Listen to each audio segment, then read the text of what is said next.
குடியாத்தம் போக்குவரத்து காவல் நிலையத்தில் ஆலோசனை கூட்டம். கடந்த சில தினங்களுக்கு முன்பு வேலூர் மாவட்ட எஸ்பி மயில்வாகனம் குடியாத்தம் நகருக்கு ஆய்வுக்கு வந்தார். அப்போது சாலையின் இருபுறமும் விளம்பர பதாகைகள் இருந்தது. இதனை உடனடியாக அகற்ற போக்குவரத்து போலீசாருக்கு உத்தரவிட்டார். அதன்படி இன்ஸ்பெக்டர் முகேஷ் குமார் தலைமையில் சாலை ஓர கடை உரிமையாளர்களுக்கான ஆலோசனை கூட்டம் போக்குவரத்து போலீஸ் நிலையத்தில் நடைபெற்றது. இதில் இன்ஸ்பெக்டர்கள் சாமிக்கண்ணு, வீராசாமி பங்கேற்றனர். வியாபாரி சங்க நிர்வாகிகள் பலர் பங்கேற்று இதற்கு ஒத்துழைப்பு தருவதாக போலீசாரிடம் தெரிவித்தனர். குடியாத்தம் செய்திகளுக்காக KVR செய்தி வாசிப்பாளர் ஆனந்தி.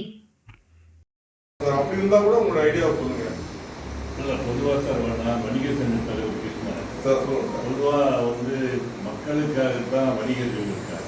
அதே மாதிரி வணிகர்களுக்காகவும் மக்களுக்காகவும் 100% நாங்கள் உடனே எங்கள் சங்கங்களுக்கு பூராவும் தகவல் சொல்லி மக்களுக்கும் எந்த இடைஞ்சல் இல்லாம, அதிகாரிகளுக்கும் எந்த பிரச்சனையும் வராம எங்களுடைய வியாபாரத்தையும் நாங்க பாதுகாக்கிற அளவுக்கு அதை உடனடியா நாங்க எடுக்கிறதுக்காக இப்போ நம்ம குடியாத்தம் சார்பா நாங்க மீட்டிங் போட்டு உங்களுக்கு தகவல் சொல்றோம். ஒரு ஸ்டேஷன்லயும் அவங்க வந்து அந்தந்த வியாபாரிகளுக்கு வந்து அவங்க தகவல் சொல்லுவாங்க.